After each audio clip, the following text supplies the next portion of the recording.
Good morning friends, dream success में आप सभी का स्वागत है। देखिए, हम लोगों ने लास्ट लेक्चर के अंदर टाइप्स ऑफ मेमोरी का पहला पार्ट डिस्कस किया था, जिसमें हमने प्राइमरी मेमोरी डिस्कस किया था। आज हम लोग उसका सेकंड पार्ट डिस्कस करने जा रहे हैं, सेकेंडरी मेमोरी। अच्छा, यहाँ पे सेकेंडरी मेमोरी की अगर बात करें तो देखिए, सेकेंडरी मेमोरी का जो क्लासिफिकेशन है, मेमोरी क्लासिफिकेशन, वो आप लोगों को हम लोगों ने लास्ट क्लास में थोड़ा सा डिस्कस किया था। आज हम लोग इसके आगे और डिस्कशन करेंगे। अच्छा देखिएगा, अगर हम लोग बात करें सेकेंडरी मेमोरी की, सेकेंडरी मेमोरी को ऑक्सिलरी मेमोरी भी बोला जाता है, जैसा कि आप देख सकते हैं कि कई बार एग्जाम में पूछा जा चुका है। अब बात यह आती है कि हम प्राइमरी को प्रिलिमिनरी मेमोरी, मेन मेमोरी भी बोलते हैं, सेकेंडरी को हम लोग ऑक्सिलरी मेमोरी के नाम से भी जानते हैं। Basic primary memory and secondary memory में जो डिफरेंस है वो क्या होता है, तो इसको थोड़ा सा समझेंगे। अच्छा देखिएगा, ये आपका हो गया सेंट्रल प्रोसेसिंग यूनिट सीपीयू, और यहाँ पे ये हो गई आपकी प्राइमरी मेमोरी। तो देखिए, प्राइमरी मेमोरी जो होती है वो सीपीयू से डायरेक्टली कनेक्टेड रहती है कुछ इस तरीके से, यानी कि प्राइमरी मेमोरी सीपीयू के बीच में डायरेक्ट कनेक्शन होता है। लेकिन अगर हम लोग सेकेंडरी स्टोरेज की बात करें तो यहाँ पे सेकेंडरी स्टोरेज को अगर सीपीयू से कनेक्टिविटी चाहिए तो वो प्राइमरी की हेल्प लेगा, यानी कि यहाँ पे प्राइमरी मीडिएटर का क्या कर रहा है, काम कर रहा है। और यहाँ से अगर सीपीयू से डायरेक्ट कनेक्टिविटी की बात करें तो चूंकि प्राइमरी सीपीयू से डायरेक्टली कनेक्टेड है, इसलिए सिस्टम की मेन मेमोरी है। और यहाँ पे सेकेंडरी स्टोरेज जो होगा वो आपका क्या होता है, प्राइमरी की हेल्प से सीपीयू से कनेक्ट होता है, और ये सेकेंडरी की कैटेगरी में रखा गया है। इनमें कौन कौन सी मेमोरी आती है इसको समझते हैं। क्लासिफिकेशन की बात करते हैं, यानी टाइप्स ऑफ सेकेंडरी मेमोरी। वैसे हम लोगों ने लास्ट जो वीडियो डिस्कस की थी उसमें भी हम लोगों ने थोड़ा सा ब्रीफ आइडिया लिया था, थोड़ा सा डिटेल में फिर से हम लोग देखते हैं। तो ये हो गया आपका टाइप्स ऑफ सेकेंडरी मेमोरी का अलग से क्लासिफिकेशन। पहले तो देखिएगा, अगर हम लोग सेकेंडरी मेमोरी की बात करें तो सेकेंडरी मेमोरी को हमने फर्स्ट दो पार्ट में डिवाइड किया है on the basis of access, sequential access and direct access. Sequential access की कैटेगरी के अंदर आता है आपका सिर्फ और सिर्फ एक एग्जांपल, वो है मैग्नेटिक टेप, जैसा कि आप देख सकते हैं यहाँ लिखा हुआ है सीक्वेंशियल एक्सेस। डायरेक्ट एक्सेस के अंदर आ जाते हैं बाकी के तीन एग्जांपल, यानी कि magnetic disk, optical disk and flash memory, ये डायरेक्ट एक्सेस के अंदर आते हैं। सीक्वेंशियल एक्सेस का मतलब क्या है? सीक्वेंशियल एक्सेस का मतलब होता है लाइन बाय लाइन। जैसे कि एक एग्जांपल, सीक्वेंशियल एक्सेस में जैसे हम लोग लीनियरली इस तरीके से एक्सेस कर रहे हैं, sequentially one by one. Direct में क्या है कि मान लीजिए ये बहुत सारा डेटा है, रैंडमली हम किसी भी डेटा पे क्या कर रहे हैं, स्विच कर रहे हैं। तो अब देखिएगा, जैसे कैसेट, अगर हम लोग बात करें कैसेट की, के अंदर आपका सीक्वेंशियल एक्सेस होता है। मैग्नेटिक टेप जो है उसमें आपका रील का इस्तेमाल किया जाता है। और यहाँ पे ये भी क्वेश्चन एग्जाम में पूछा जा चुका है कि मैग्नेटिक टेप या रील बेस्ड मेमोरी का एग्जांपल बताइए, तो ये हो गया आपका मैग्नेटिक। बोले सीक्वेंशियल एक्सेस जो होता है वो मेमोरी का एग्जांपल बताइए, तो भी क्या हो जाएगा आपका मैग्नेटिक टेप। तो मैग्नेटिक टेप से रिलेटेड ये दो क्वेश्चन हम लोगों ने देखे, रील बेस्ड मेमोरी और या फिर सीक्वेंशियल एक्सेस बेस्ड मेमोरी, दोनों के अंदर क्या आ जाएगा आपका मैग्नेटिक टेप। नाउ नेक्स्ट आते हैं डायरेक्ट एक्सेस। डायरेक्ट एक्सेस यानी कि जहाँ पे रैंडमली आप एक्सेस कर सकते हैं। जैसे कि एक एग्जांपल, हम लोग सीडी डीवीडी में सॉन्ग्स प्ले करते हैं तो हम रैंडम जंप कर सकते हैं, लेकिन कैसेट के अंदर क्या है, अगर आपने 10 गाने फिल किए हैं तो हमें किसी भी गाने पे स्विच करने से पहले हमको रिमेनिंग जो गाने हैं उनमें sequentially one by one flow करना पड़ता है। यहाँ डायरेक्ट एक्सेस के अंदर देखिएगा, डायरेक्ट एक्सेस की जो तीन कैटेगरी है उसमें मैग्नेटिक डिस्क और ऑप्टिकल डिस्क बहुत इंपॉर्टेंट है एग्जाम पॉइंट ऑफ व्यू से। मैग्नेटिक डिस्क की बात करें तो देखिए, मैग्नेटिक डिस्क में हम लोग डिस्कस करेंगे एक तो हार्ड डिस्क एंड जो फ्लॉपी डिस्क है, ये दोनों ही आते हैं आपकी मैग्नेटिक डिस्क के अंदर। अच्छा देखिए, यहाँ से भी डायरेक्ट क्वेश्चन बनता है फ्रेंड्स, ध्यान रखिएगा,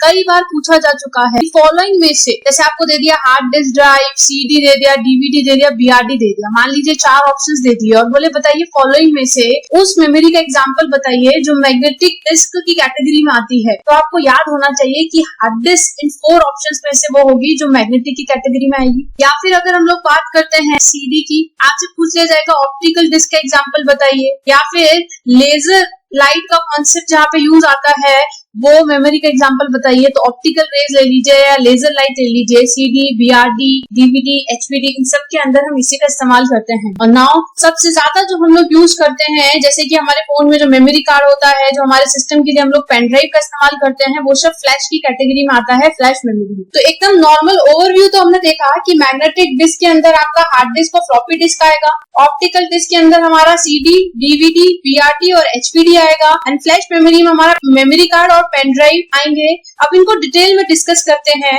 तो डिटेल में हम लोग मैग्नेटिक डिस्क से ही स्टार्ट करेंगे। तो चलिए स्टार्ट करते हैं। यहाँ पे देखिए मैग्नेटिक डिस्क में हम आ गए हैं और मैग्नेटिक डिस्क में 2 एग्जांपल मैंने आपको बताए थे। क्या क्या एग्जांपल हम लोगों ने देखे मैग्नेटिक डिस्क में? एक हम लोगों ने देखा कि इसके अंदर हार्ड डिस्क इस कैटेगरी में आ जाता है और दूसरा क्या आ जाता है, दूसरा इसके अंदर आ जाता है आपका फ्लॉपी। पहले क्या देखेंगे हम लोग? Hard disk. हार्ड डिस्क जो रहता है आपका, हम लोग हार्ड डिस्क की कैपेसिटी की अगर बात करें, जैसे कि आप देख सकते हैं इसकी जो हार्ड डिस्क की कैपेसिटी है वो कितनी है, टीबीज में आ चुकी है हार्ड डिस्क की कैपेसिटी। हम 2 टीबी की हार्ड डिस्क, 4 टीबी की हार्ड डिस्क जो है वो परचेस करते हैं मार्केट से। यानी अगर कैपेसिटी पूछ ले, जैसा कि एग्जाम में नहीं पूछा जाता है, मैं आपको ये भी बता दूंगी कि कौन सा सेक्शन आपको करना है जो कि एग्जाम पॉइंट ऑफ व्यू से इम्पोर्टेंट है। अगर सिर्फ उतना भी करके चले गए आप तो आपके वहां पे इस मेमोरी चैप्टर से कोई क्वेश्चन यहाँ से बाहर नहीं आएगा। मेनली स्टेट एग्जाम्स हो गए आपके, जहाँ पे आपका बल्क में 25 मिनिमम मार्क का कंप्यूटर जो आता है उसमें एक भी क्वेश्चन आपके यहाँ से मेमोरी वाले चैप्टर से बाहर नहीं जाएंगे।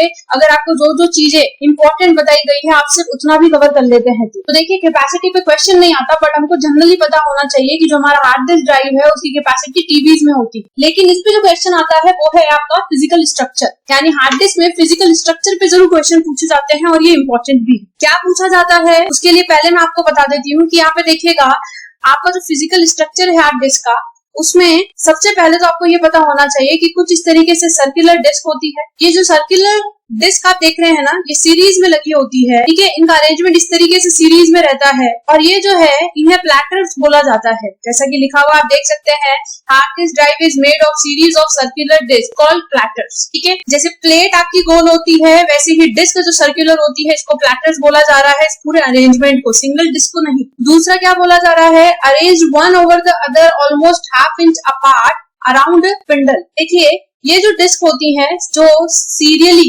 सर्कुलरली कनेक्टेड है, यहाँ पे सेंटर में इनको रोटेट करने के लिए क्या दिया गया होता है, स्पिंडल का। यहाँ पे ये स्पिंडल अरेंज होता है, ठीक है, जो कि इनको स्पिन करता है, जैसे बॉल स्पिन करती है उसी तरीके से इनको रोटेशन करवाता है। इसको बहुत अच्छे से और प्रॉपरली समझने के लिए प्लैटर का अरेंजमेंट और स्पिंडल का अरेंजमेंट, इसको एक डायग्राम से समझते हैं, आपको ज्यादा क्लियर हो जाएगा। तो चलिए देखिएगा इस डायग्राम को गौर से। इसके अंदर आप देख सकते हैं कि हमने यहाँ पे देखा कि बहुत सारी सर्कुलर प्लेट जो है वो 1 by 1 सीरियली कनेक्टेड है। जैसा कि आप देख रहे हैं ये सर्कुलर प्लेट्स आप देख रहे हैं, ये 1 by 1 इस तरीके से कनेक्टेड है। इन्हें प्लैटर्स बोला जाता है, जैसा कि मैंने यहाँ पे आपको बताया।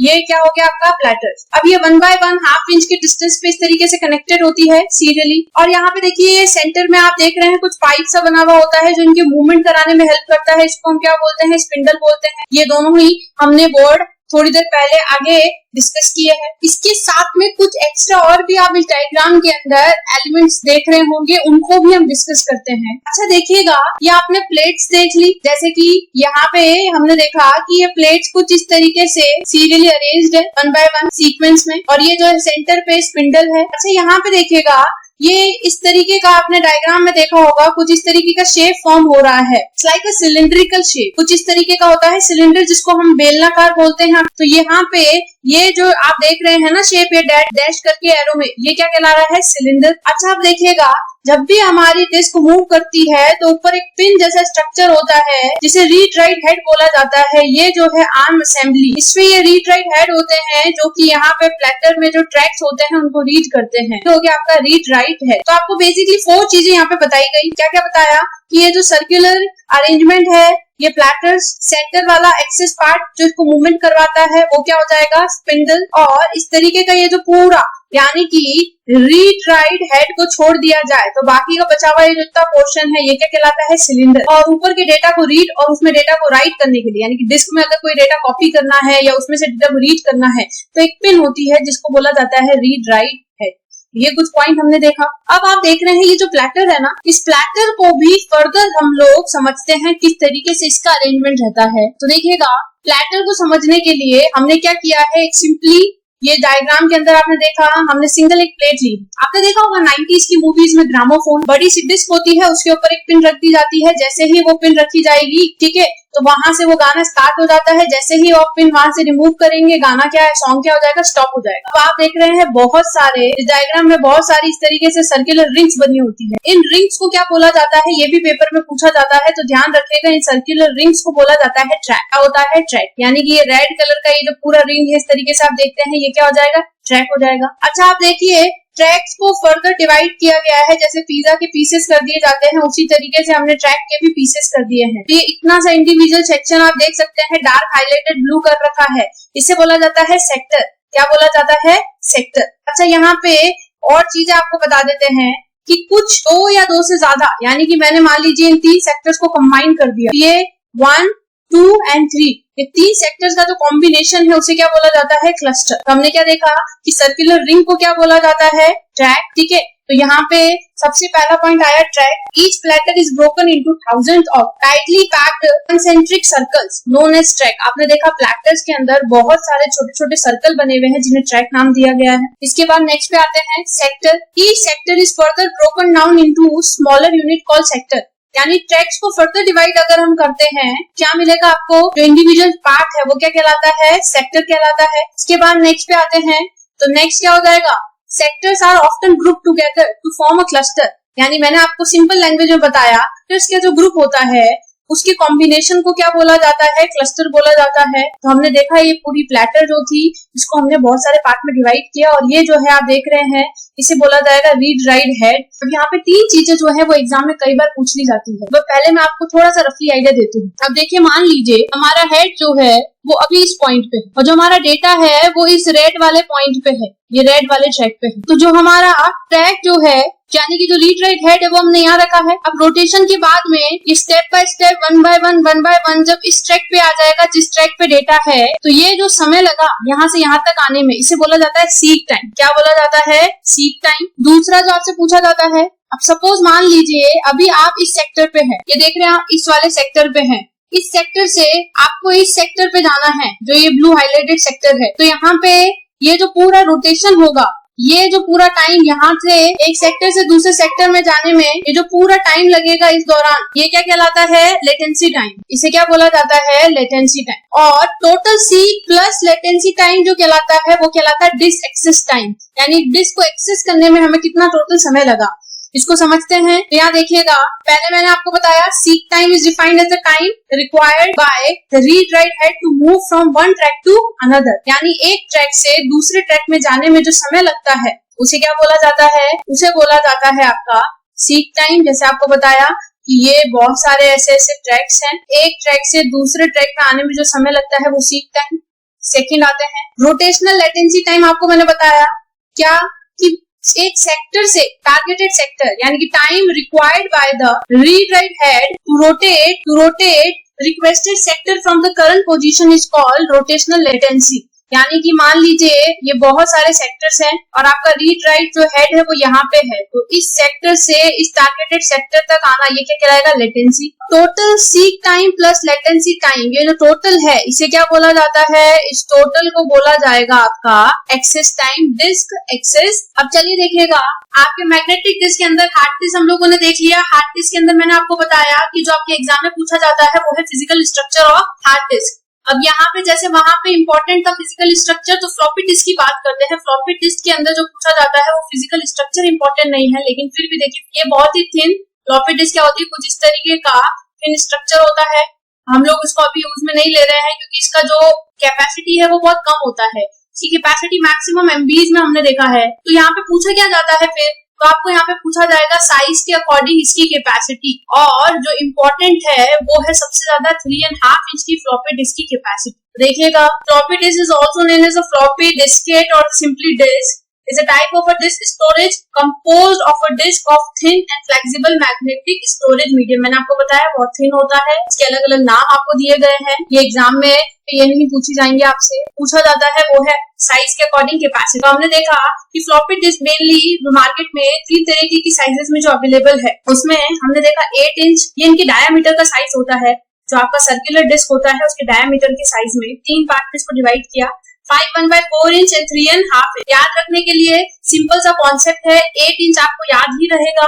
अगर आपको कंफ्यूजन होता है इन केस 5 1/4 इंच में, 3.5 में, तो सिंपली ध्यान रखिएगा 5 1/4, तो 5 से जस्ट 1 लेस कर देंगे। अच्छा 3 1/2 यानी 3 से जस्ट 1 लेस करने पे 3 से 1 कम और 5 में 1 कम। यहाँ पे कंफ्यूजन नहीं होना चाहिए आपको यहाँ पे। अच्छा देखिएगा कैपेसिटी की बात करें तो 8 इंच की कैपेसिटी, साइज जैसे जैसे छोटी होती जा रही है कैपेसिटी बढ़ती जा रही है। 8 इंच का कैपेसिटी अप्रॉक्स 200 KB। नेक्स्ट पे आएंगे तो 1.2 MB। पेपर में जो पूछा जाता है सिर्फ एक ही ध्यान रखिएगा वो है 3.5 इंच का जो फ्लॉपी डिस्क होता है उसकी कैपेसिटी कितनी होती है 1.44 MB और बहुत ही ज्यादा इंपॉर्टेंट है, एग्जैक्ट डेटा ध्यान रखिएगा। ठीक है, तो हमने क्या देखा, मैग्नेटिक डिस्क के दो एग्जाम्पल देखे, एक हार्ड डिस्क और दूसरा फ्लॉपी डिस्क। चलिए नेक्स्ट पे आते हैं। नाउ ऑप्टिकल डिस्क की बात करते हैं। ऑप्टिकल डिस्क के अंदर हम लोगों ने देखा कि सीडी इसमें आ जाता है, डीवीडी इसमें आता है, बीआरटी इसमें आ जाता है, एचवीडी इसमें आ जाता है। ऐसे बहुत सारे एग्जांपल्स हमने यहाँ पे देखे, जिसमें पहला हो गया आपका CD, full form compact disk और कैपेसिटी हो गई इसकी 600 to 700 MB। जो एग्जाम ओरिएंटेड डेटा है, एग्जाम में हमेशा ही आपको यहाँ पे 700 MB ही पेपर में मिलता है जब भी कैपेसिटी पूछी जाती है। और फुल फॉर्म की बात करें, सभी को पता है बहुत कॉमन सा फुल फॉर्म है, CD stand for compact disk. अब आते हैं कि पेपर में क्या पूछा जाता है। पेपर में जो बेसिकली पूछा जाता है क्वेश्चन वो है कॉम्पैक्ट डिस्क, यानी कि सीडी के जो टाइप है वो पूछे जाते हैं। तो यहाँ पे सीडी के 3 टाइप्स आपको बताए जा रहे हैं। एक है आपका सीडी रोम, दूसरा हो जाएगा आपका सीडी आर और थर्ड हो जाएगा आपका सीडी RW। तो इन तीनों को ही समझते हैं कि इन तीनों में डिफरेंस क्या है। तो चलिए देखिएगा फ्रेंड्स, यहाँ पे अगर हम लोग बात करें सीडी रोम की, तो मैंने लास्ट वीडियो में बताया था रोम stand for read only memory. तो यहाँ पे ये सिर्फ और सिर्फ डेटा को रीड करने के काम आता है, जैसा कि यहाँ पे लिखा है, यानी कि ऑलरेडी रिकॉर्डेड फॉर्म में आता है। हम इसके अंदर वापस से इसको राइट नहीं करते, ये मैन्युफैक्चरिंग टाइम पे ही रिकॉर्डेड फॉर्म में आता है। जैसे आपने सॉफ्टवेयर की या फिर ऑडियो या फिर वीडियोस की आप सीडीज मार्केट से परचेस करते हैं, जो ऑलरेडी डेटा फिल होके आता है, उसके अंदर हम डेटा को वापस से उसको डिलीट करके रीराइट नहीं कर सकते। अब आते हैं सीडीआर पे। ये हम बहुत ज्यादा यूज करते हैं, ये बहुत ज्यादा कॉमन है जनरल लाइफ में। आपने देखा है हमें कॉलेज वगैरह में कुछ भी प्रोजेक्ट सबमिट करवाना होता है तो हम लोग एक चीप सी सीडी खरीद के लाते हैं, लेकिन उसके अंदर होता क्या है कि एक बार अगर आपने उसको बर्न कर दिया, यानी एक बार डेटा को राइट कर दिया, तो उसके बाद रीराइट पॉसिबल नहीं है। यानी CDR data can be written by the user once on the CDR, it can not be deleted और मॉडिफाई लेटर। यानी फिर से हम डेटा को मॉडिफाई नहीं कर सकते हैं। आप इसे बोल सकते हैं वन टाइम रिकॉर्डेबल और वन टाइम राइटेबल। याद रखिएगा, इसको वॉर्म भी कहा जाता है, ये वायरस वाला वॉर्म नहीं है। इसकी फुल फॉर्म पूछी जाती है तो क्या हो जाएगी, राइट वंस रीड मैनी। ये ध्यान रखिएगा, कई बार पूछा जा चुका है, राइट वंस रीड मैनी, यानी एक बार आप इसमें लिख सकते हैं और मल्टीपल टाइम उसको क्या कर सकते हैं, रीड कर सकते हैं। और नेक्स्ट आते हैं CDRW, यानी री writable. Multiple time again and again हम इसमें डेटा को क्या कर सकते हैं, राइट कर सकते हैं। तो ये 3 टाइप हमने सीडी के देखे। रोम यानी सिर्फ डेटा को रीड कर सकते हैं, CDR यानी one time recordable and RW री राइटेबल। चलिए नेक्स्ट टाइप पे आते हैं। तो नेक्स्ट हो गया आपका डीवीडी। याद रखिएगा, डीवीडी के ऊपर जो क्वेश्चन आता है तो 2 तरीके के क्वेश्चन पूछे जाते हैं, या तो फुल फॉर्म पूछी जाएगी और या फिर क्या पूछा जाएगा इसके अंदर कैपेसिटी। तो याद रखिएगा, डीवीडी के अंदर वर्सेटाइल और वीडियो दोनों ही सही है। 90% टाइम वर्सेटाइल वाला फुल फॉर्म दिया जाता है तो 10% टाइम वीडियो दिया जाता है। आरबी असिस्टेंट के एक बार एग्जाम में पूछा गया था, डीवीडी स्टैंड फॉर, पहला ऑप्शन दिया था digital versatile disk, digital visual disk, digital virtual disk, digital video disk, both A and D. तो यहाँ पे आंसर क्या हो जाएगा, बोथ ए एंड डी। यहाँ पे देखिए होता क्या है, आपने पहला ऑप्शन पढ़ा तो 90% सिर्फ फर्स्ट टिक करके आ जाएंगे, इसलिए दोनों लिखवाई यहाँ पे गई है तो दोनों ही पता होनी चाहिए और दोनों सही है। अच्छा है, डीवीडी के भी इस तरीके से 3 टाइप मिलेंगे आपको, डीवीडी 5, डीवीडी 9, डीवीडी 10। लेयर्स के अकॉर्डिंग होता है, साइड के अकॉर्डिंग होता है। लेयर जो होती है और साइड जो होती है, तो देखिए ये दोनों तो सिंगल साइडेड होती है और ये क्या होता है आपका डबल साइड। लेयर्स की बात करें तो इसमें भी सिंगल लेयर होती है, इसमें डबल लेयर होती है और इसमें सिंगल लेयर। आप देख सकते हैं, आपको डीवीडी की फुल जब भी कैपेसिटी पूछे तो आप देखेंगे 99.99% आपको 4.7 GB ही जो है दिया जाता है। ये सब जीबी में दिया है, यानी गीगाबाइट। किसी को जीबी, एमबी, टीबी इन सब में कंफ्यूजन है तो वो हमारे मेमोरी यूनिट वाले वीडियो को जाके देखिए, आपको जो भी कंफ्यूजन है वो क्लियर हो जाएगा।